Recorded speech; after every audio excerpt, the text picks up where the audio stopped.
Bharatiya Janata party के लोकप्रिय प्रत्याशी पूर्व सांसद श्री रघुराज सिंह साक्य जी, सम्मानित मंच और मैनपुरी से जुड़े हुए मेरे सभी उपस्थित भाइयों बहनों, मैनपुरी की इस पावन धरा को जिसने ऋषियों मुनियों और क्रांतिकारियों की एक लंबी श्रृंखला देश को दी, इसे कोटि कोटि नमन करते हुए मैं आप सबका हृदय से अभिनंदन करता हूं।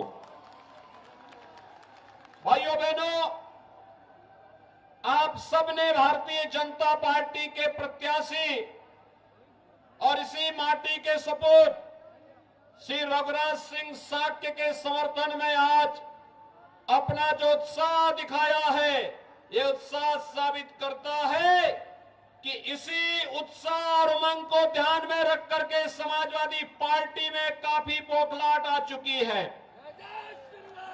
भाइयों बहनों, ये तो समाजवादी पार्टी का इतिहास है। जब भी चुनाव हारती है तो उससे पहले वो बहाना बनाती है।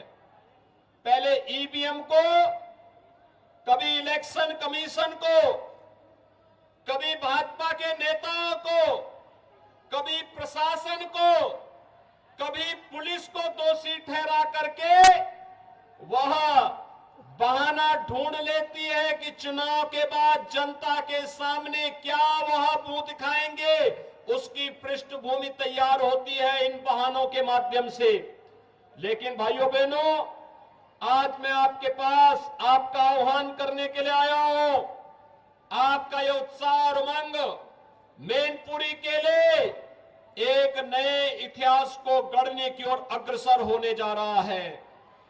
मैं सबसे पहले मैनपुरी भोगावा की उस जनता जनार्दन के प्रति आभार व्यक्त करता हूं, जिन्होंने विगत विधानसभा चुनाव के दौरान भारतीय जनता पार्टी के प्रत्याशी श्री जयवीर सिंह और श्री राम नरेश अग्निहोत्री जी को भारी बहुमत से विजयी बना करके उत्तर प्रदेश में सरकार गठन में अपना योगदान दिया। भाइयों बहनों, मैं करहल और किसनी के उन कार्यकर्ता और उन सभी जनता जनार्दन का भी हार्दिक अभिनंदन करता हूं, जिला बिना भय के जिन्होंने भारतीय जनता पार्टी के प्रत्याशियों को जिताने के लिए अपना योगदान दिया था। परिणाम कुछ भी रहा हो, लेकिन बिना डिगे, बिना हिले, बिना झुके, बिना लालच में आए हुए भारतीय जनता पार्टी के पक्ष में खड़ा होना उस समय अत्यंत चुनौतीपूर्ण था। और मेरे लिए वे सभी वरीय हैं जिन्होंने इससे ऊपर उठ करके भारतीय जनता पार्टी को अपना समर्थन दिया। भाइयों बहनों, मैं पिछले कुछ दिनों से समाजवादी पार्टी के इस कथित समाजवादी पार्टी परिवार के मुंह से कुछ बातें सुन रहा हूं। कह रहे हैं कि हमने मैनपुरी को पहचान दिलाई। मुझे आश्चर्य हुआ। भाइयों बहनों, महर्षि च्यवन की ये भूमि है, महर्षि श्रृंगी की ये भूमि है, महर्षि वेदव्यास का यहां पर तपोभूमि है और उनके आश्रम आज भी यहां मौजूद है। भव्य सूर्य मंदिर के लिए मैनपुरी जाना जाता था और यहां पर 7वीं 8वीं शताब्दी में तो सैकड़ों आश्रम इस मैनपुरी क्षेत्र में पाए जाते थे, जो इस बात को प्रमाणित करता है मैनपुरी का इतिहास उतना ही पुराना है जितना पुराना भारत के अंदर मानव समाज और सभ्यता का है। लेकिन उसको झुठला करके उस पहचान के साथ अपने आप को जोड़ने की बजाय ये दिखाने का प्रयास करना कि मैनपुरी का इतिहास तो केवल सिपाही खानदान के साथ है। भाइयों बहनों, ये सच्चाई को वास्तव में धूल दिखाने जैसा है। और अगर सचमुच सिपाही खानदान ने विकास किया होता तो भाइयों बहनों, अकेले मैनपुरी जनपद में प्रधानमंत्री आवास योजना के अंतर्गत विगत 5.5 वर्ष के अंदर 37,500 से अधिक गरीबों को एक एक आवास डबल इंजन की भारतीय जनता पार्टी ने सरकार ने दिया है। ये आवास आखिर इन गरीबों को 4-4 बार समाजवादी पार्टी की सरकार रहने पर क्यों नहीं उपलब्ध हो पाए? भाइयों बहनों, अकेले मैनपुरी जनपद में 2,81,000 गरीबों के लिए एक शौचालय बने और यही नहीं 549 सामुदायिक शौचालय भी आपके मैनपुरी जनपद में डबल इंजन की भारतीय जनता पार्टी की सरकार ने बनाए। भाइयों बहनों, अगर यहां पर समाजवादी पार्टी की सरकार ने विकास किया था तो फिर ये 226 ग्राम पंचायतों में ग्राम सचिवालय बनाने की नौबत आखिर डबल इंजन की सरकार के सामने क्यों आई थी? और यही नहीं, पीएम स्वनिधि योजना में ठेला खोमचा रेड़ी लगाने वाले कैसे 5,000 पटरी व्यवसायियों के लिए भी पीएम स्वनिधि योजना में ब्याज फ्री ऋण की सुविधा उपलब्ध करवाने का कार्य ये भी डबल इंजन की सरकार ने किया है। 3,67,000 अन्नदाता किसानों को प्रधानमंत्री किसान सम्मान निधि, 1,54,000 परिवारों को उज्ज्वला योजना में फ्री में रसोई गैस के कनेक्शन, 1,03,000 गरीबों को फ्री में बिजली का कनेक्शन और साथ साथ 1,795 यानी 1,800 मजरों में विद्युतीकरण का कार्य भारतीय जनता पार्टी की सरकार आने के बाद मैनपुरी के अंदर हो पाया। भाइयों बहनों, गरीब को स्वास्थ्य की सुविधा प्राप्त हो, 3,02,000 से अधिक गोल्डन कार्ड जिसमें 5 लाख रुपए सालाना स्वास्थ्य बीमा का कवर यहां के गरीबों को प्राप्त हो रहा है, यह भी भारतीय जनता पार्टी की सरकार ने दिया। 5,000 महिलाओं को मातृवंदना योजना का लाभ और 97,900 वृद्धजनों को वृद्धावस्था पेंशन, 33,400 से अधिक निराश्रित महिलाओं को निराश्रित महिला पेंशन और 13,200 दिव्यांग जनों को दिव्यांग पेंशन में 12,000 रुपए सालाना ये भारतीय जनता पार्टी की डबल इंजन की सरकार दे रही है। और भाइयों बहनों, कन्या सुमंगला योजना में भी 10,000 बालिकाओं को इस योजना के साथ जोड़ने का कार्य हो रहा है। तो मुख्यमंत्री सामूहिक विवाह योजना में 2,500 बेटियों की शादी भी इस योजना के अंतर्गत यहां पर संपन्न हुआ है। भाइयों बहनों, ये कुछ आंकड़े हैं जो मैनपुरी जनपद की सच्चाई को आपके सामने रखती है और इसीलिए आज मैं आपसे कहने के लिए आया हूं। भाइयों बहनों, कोरोना कालखंड में आपने देखा होगा, कोरोना कालखंड की बात छोड़िए, 8 महीने पहले विधानसभा के चुनाव हुए थे। मैनपुरी में हमारे विधायक, प्रदेश सरकार के मंत्री वे लगातार मैनपुरी में रहते हैं। भोगांव से हमारे विधायक श्री राम नरेश अग्निहोत्री लगातार जनता की सेवा में है। करहल में आपने जिन्हें विधायक चुन करके भेजा, भाइयों बहनों, करहल में जीतने के बाद दूसरी बार जनता जनार्दन ने उनके दर्शन नहीं किए होंगे और 27 बार करहल में जनता जनार्दन की सेवा के लिए केंद्रीय मंत्री प्रोफेसर एसपी सिंह बघेल ही बार बार वहां गए हैं। किसनी में हमारे कार्यकर्ता गए हैं।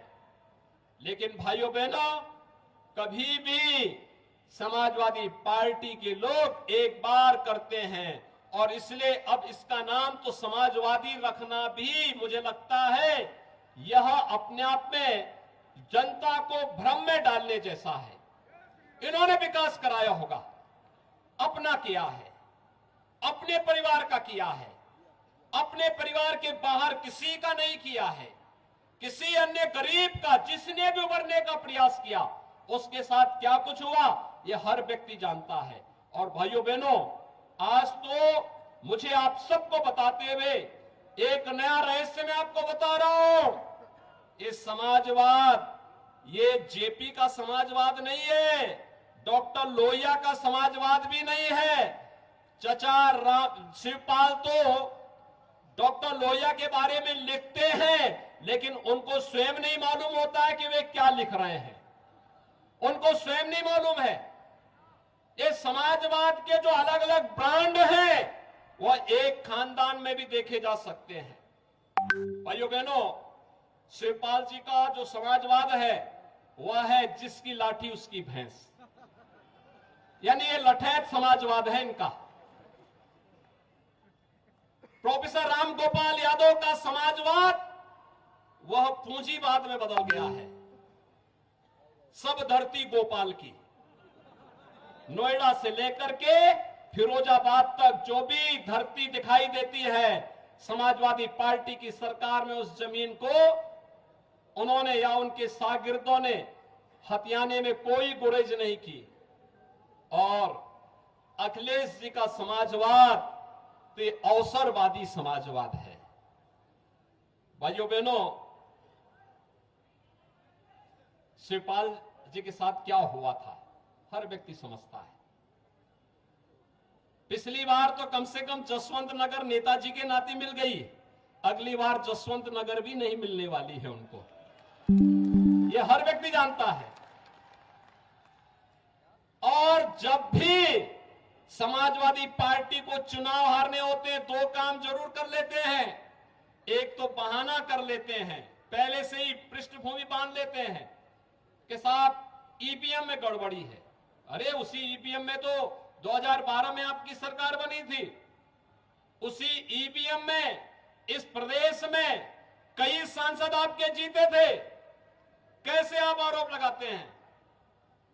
कभी इलेक्शन कमीशन को दोषी ठहराने लगते हैं और कभी उसकी पृष्ठभूमि बांध करके अपने कारनामों को नहीं देखेंगे, कुछ ना कुछ बहाना बनाएंगे। तो भाइयों बहनों, आज मैं आप सबसे कहना चाहूंगा, समाजवादी पार्टी के इस बहकावे में आने की आवश्यकता नहीं। इनके पास जब भी चुनाव हारना होता दो काम करेंगे, एक आरोप प्रत्यारोप और दूसरा बेचारी डिंपल जी को चुनाव लड़ा करके हराने के लिए भेज देते हैं। फिरोजाबाद में भी इन्होंने यही किया था ना, और कन्नौज में भी यही किया था। चुनाव हारना है तो उनको आगे कर देते हैं। इसलिए भाइयों बहनों, मैं आप सबसे कहने के लिए आया हूं, एक अवसर है आप सबके सामने। आप सब मैनपुरी लोकसभा सीट से जुड़े हुए, पांचों विधानसभा क्षेत्र से जुड़े हुए, चाहे वो मैनपुरी हो, भोगांव हो, करहल हो, किसनी हो या जसवंत नगर के सभी मतदाता भाइयों बहनों के सामने, और वह है कि सिपाही खानदान से मुक्ति हो।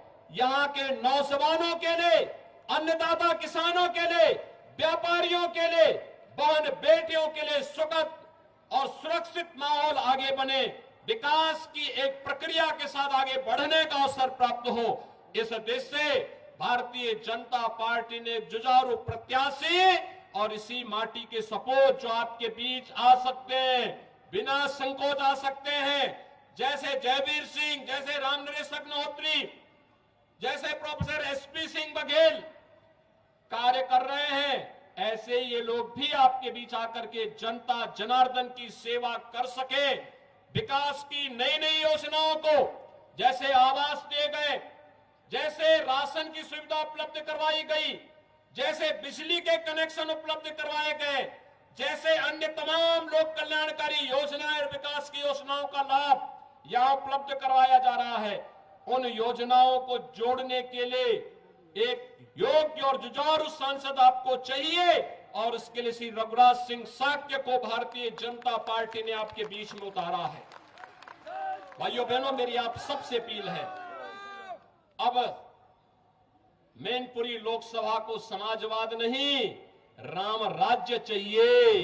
राम राज्य का मतलब जहां पर बिना भेदभाव के शासन की योजना का लाभ हर गरीब, हर नौजवान, हर किसान, हर महिला को, हर बहन बेटी को और समाज के प्रत्येक तबके को प्राप्त हो सके। राम राज्य एक ऐसी व्यवस्था है जो बिना भेदभाव के शासन की योजनाओं को हर तबके तक पहुंचाता है। यहां जाति के लिए नहीं, क्षेत्र, मत और मजहब के लिए नहीं, सबका साथ और सबके विकास के वास्तविक भाव के साथ जो कार्य कर सके, वही राम राज्य का उदार और उदात्त भाव है, और उस भाव के साथ आपको जोड़ने के लिए आज मैं आपके बीच में आया हूं। आप सबसे मेरी अपील है, 5 दिसंबर को जब निर्णायक लड़ाई लड़ेंगे, अपने अपने बूथ को संभालते हुए भारी बहुमत से भारतीय जनता पार्टी के प्रत्याशी श्री रघुराज सिंह साक्य और कमल के चुनाव चिन्ह को ध्यान में रख करके जोरदार तरीके से ईवीएम का बटन दबाइए और चुनाव की जीतने की गारंटी पाइए। इस विश्वास के साथ आप यहां पर परिवर्तन के साथ जुड़ेंगे। इस विश्वास के साथ मेरी आप सबसे अपील है, 5 दिसंबर को श्री रघुराज सिंह साक्य को भारी बहुमत से विजयी बनाने की अपील करते हुए, बाकी डबल इंजन की सरकार विकास के कार्यों के साथ आपके साथ खड़ी होगी। इन शब्दों के साथ आप सबके प्रति मैं एक बार फिर से इस उत्साह के लिए हृदय से आभार व्यक्त करते हुए वाणी को देता हूं विराम। जय जय श्री राम, जय जय श्री राम, जय जय श्री राम।